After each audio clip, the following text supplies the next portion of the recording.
Mike's Daily Podcast. Episode 1106 on 6/6/16. There's a lot of sixes there. Ooh, the devil. It's Mike Matthews. I'm not the devil. I'm just some guy. Here at Cafe Anyway, located somewhere in Podcastro Valley, Mont, the last place on earth. Today, we have Chely Shoehart. Mike's Daily Podcast. Floyd the Floorman, John Deere the engineer, plus a visit at we're debuting Mike's Daily Podcast. a brand new segment for you to listen to. It's with the guy that you probably didn't know. His name is Marko, and he'll talk to you about things that are big items. Mike's Daily Podcast. In the world. All right, we're going to talk a little bit of sports is what we're going to do, because Marko knows a lot about that.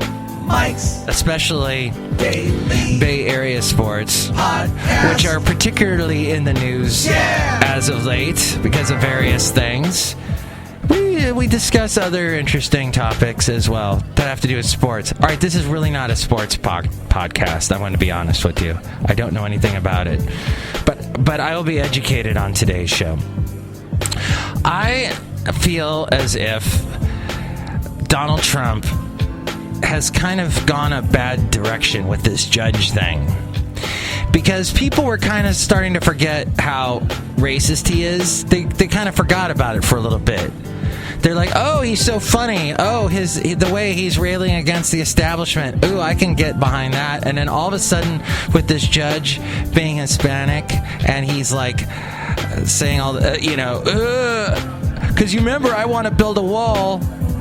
Oh, that's right. He wants to build a wall. He thinks he can really do that and get Mexico to pay. And I know people that are big Trump supporters that think that he's really going to do it. And you know what? Do you also believe in flying pirate ships and little fairies named Tinkerbell and Never Neverland and Metallica? Are you on your way to Never Neverland, you Trump supporters? Because I don't think you're living in the real world. Yes. Oh, look who just walked in. Yes, we can debate this back and forth. No, we can't, because I'm really a horrible debater. I'm not a master debater. I'm not going to go that direction with that joke. Sorry. Look who just walked in. Hello, Mike Matthews. It's Chely Shoehart, the gift shop supervisor. Nobody's buying anything. Are they buying dreams, Chely? Nobody's buying anything at the gift shop here at Cafe Anyway. I'm not making any money. Maybe Janet Yellen will raise interest rates, and then something will happen. What do you think will happen then? I don't know. It won't cost as much money to run this stupid gift shop. Nobody buys anything at. It's like gross. I know. I think. We'll see. By the time this podcast comes out, the whole world will have changed in some way or another. And yeah, we had a lot of response. Oh, look who else walked in with the Constant Coogan interview. People were like, "Oh, this is awesome! What a cool band!" So I hope you got to listen to that last show that had Constant Coogan on it. Look who else walked in. Oh, Mike, it's Floyd the Floorman! And this is John Deere the engineer. Mike, I heard some other interesting things happened in news today. Well, John Deere the engineer, it appears that the Democrats are all over the place. Yikes. You got Hillary campaigning all over Southern California. You got Bernie Sanders at Crissy Fields in San Francisco. It's a lovely place. I've taken Basil the Boxer there. And yeah. So it's right there on the, used to be an airport right there. You can get a nice view of the Golden Gate Bridge. It's so nice. Oh, hey, let's look at the podcast picture. And here's today's podcast picture. It's not of Crissy Fields. No, it's of the wonderful Madame Rutabaga, who, oh my gosh, she just walked in. Hello, Mike Matthews. It's Madame Rutabaga. Hello. Hello, Chely Shoehart. Hi, Madam Rutabaga. Your hair is, interesting. Thank you. Hello, Floyd. Hey, Madam Rutabaga. Hello, John Deere. It's good to see you, Madam Rutabaga. It's been a long time. Yes, it has. Woo.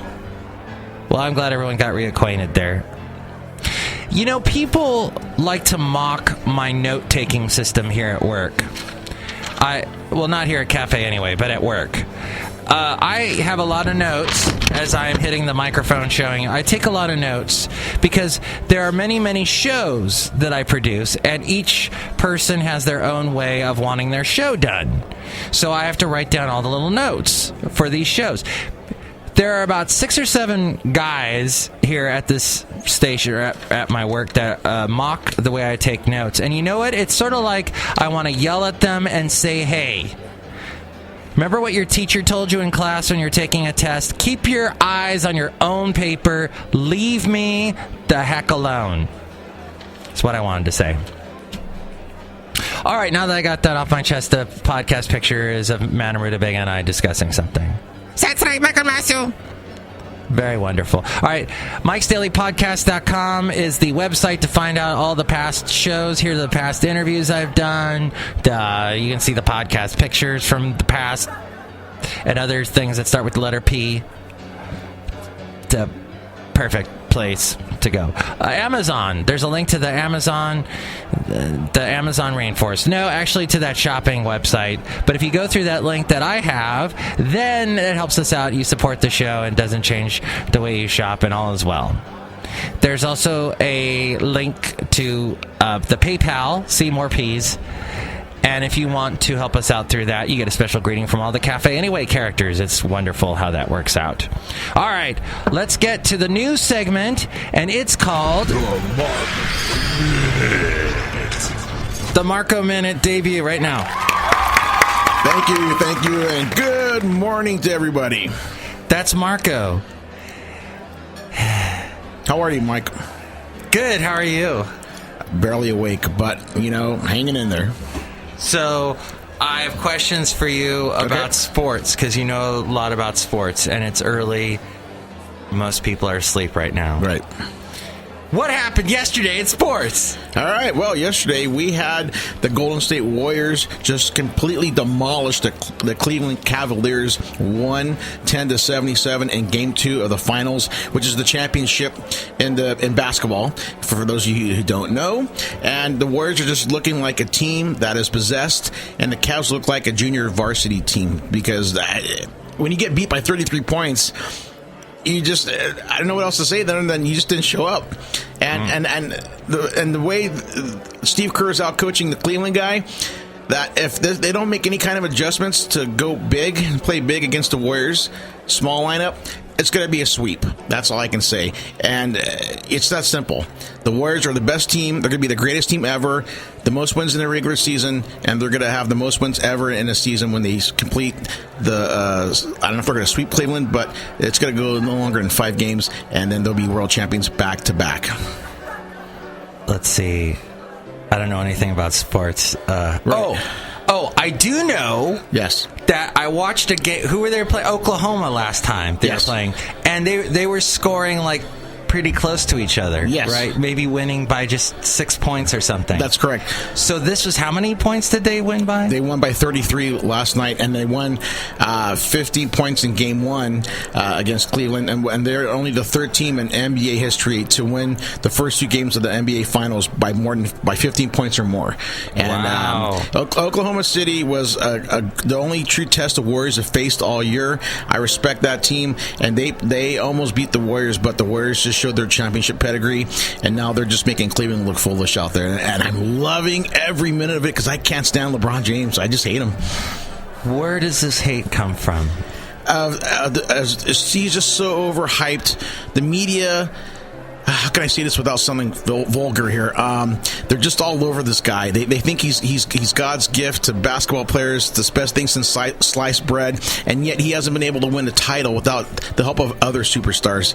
And I just hate that everyone's just like, LeBron this, LeBron that. Stephen Curry's the best player in the universe right now, okay? And yet the guy gets no respect. So the fact that everyone's on LeBron's you-know-what and not giving any props to the Warriors and Stephen Curry, this vindicates everything that I have been saying all along, that Steph Curry's the best and LeBron isn't. Why does he go by Steph instead of like Steven? Because his name's not Steven, it's actually Stephen. It's Stephen? Yes. His actual real name was Wardell Stephen Curry. Because his name is Wardell, but his dad went by Del Curry, and he's a famous basketball player as well. Ah. Yeah. So that's when. So he's Stephen, so that way he can separate himself. He didn't want to be known as Junior. He's Stephen, and so his name is not Steven, and that's a lot of people mispronounce that. They assume his name is Steven, and then he's trying to be like, like the guy from what was it? Family Matters. Urkel, him who's Stefan. Some people have called him Stefan, and he's just like, no, it's not Stefan. How long has he been with the Warriors? I think now this is his 7th year. They drafted him in the first round, the number 7th overall pick, I believe in 2009, I want to say. So he's been a Warrior his whole career, and I think he's going to be a Warrior his whole career. And he's the face of the NBA and face of the Warriors. And, he's brought the whole Bay Area together. Because if there's anything that the Bay Area sports fans have that they all root for together at one time, it's the Golden State Warriors. Because in football, you have Raider fans versus Niner fans. In baseball, you have Giants fans versus A's fans. Hockey, it's sure it's kind of just a South Bay entity, but the Warriors are the Bay Area's team. I didn't know he's been with them that long. Yes. Well, he has suffered some injuries in the beginning of his career. He had some ankle issues. So a lot of people thought, like, oh, God, the Warriors blew a pick. And they've been notorious for very bad draft picks over the years. So everyone's like, well, here's another bust. But, he worked very hard to improve his game, to improve his physical conditioning, to where he's the greatest player in the universe right now. I think maybe I saw him then. Because I almost said I saw him in concert. Because I went to a game back in 2011. Would he have been playing? Yes. That was the night that guy, he had played with the Warriors. They gave him his number. They retired his Chris number. Mullin, one of the greatest Warrior basketball players in the history of the franchise. My hero growing up. And, I remember that because they booed the owner that night. Yeah, that was awkward. Yeah. It really was, because he made a trade, and at the time he sent the most popular Warriors player to Milwaukee for Andrew Bogut and a couple other guys. And at the time, everyone was like, how can you trade our most popular player for a guy who's injury prone and he's not that good? Well, at the time, no one thought he was that good. So he got booed by his own fan base. And now, what was it, 5 years later, or 4 years later, he got the last laugh, Joe Lacob. And then, what's his name, Mullen? Chris Mullin. Chris Mullin, while he was the owner was being booed, he got back up because they had just gotten the award. Right. And he said, hey, that's no way to behave. And he was like chastising the Well, actually, it wasn't Chris Mullin who did it. It was former Warriors great Rick Barry who got on the microphone and started chastising the crowd, saying, hey, you don't know what you guys are talking about. Yeah. And he went off for like a good 2 minutes, telling the crowd, bring to shut up. Yeah. And it was pretty great because Rick Barry knows basketball. In fact, he was the last one to win a championship with the Warriors in 1975 before they won it last year. Oh. So he was part of that team. And so it's funny how you kind of bridge the gap, should I say, with Rick Barry now with Stephen Curry and all that, because the Warriors had some good teams in the late 80s, early 90s, but they just could never put a full run together to win a championship until last year. So, and now this year, this team is even more special because they won the most games ever in the regular season. They went 73-9. No one had a better record than that. The Bulls in 95-96 had a record of 72-10. Warriors beat that this year. Wow. And now they've just matched them for total wins, regular season and postseason, 87. So they win 2 more games, which they will. They'll have 89 wins total in one season, the most in NBA history, which will make them the greatest team ever. Wow, right here in the Bay Area. Yes. it's about time. I've been waiting my whole life for this as a Bay Area and a Warriors fan. I can't believe I saw a bit of history that night years ago. That's weird. That's so awesome you were there at that. How'd you score tickets to that?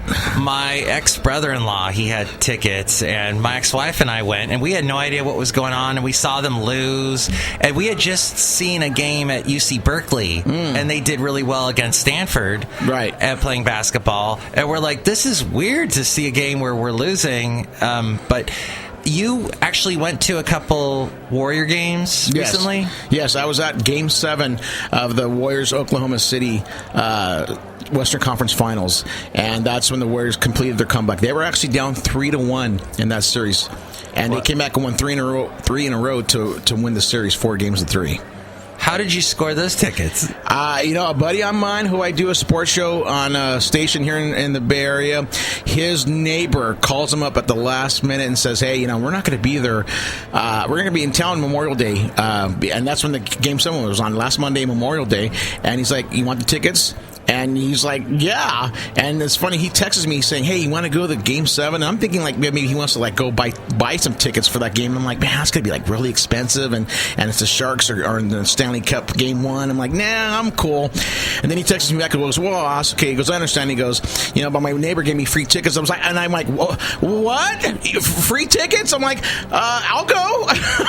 So it just worked out. We had really awesome seats, 12 rows behind the basket. Saw everything just right in our face. It was an amazing night. The crowd was so electric.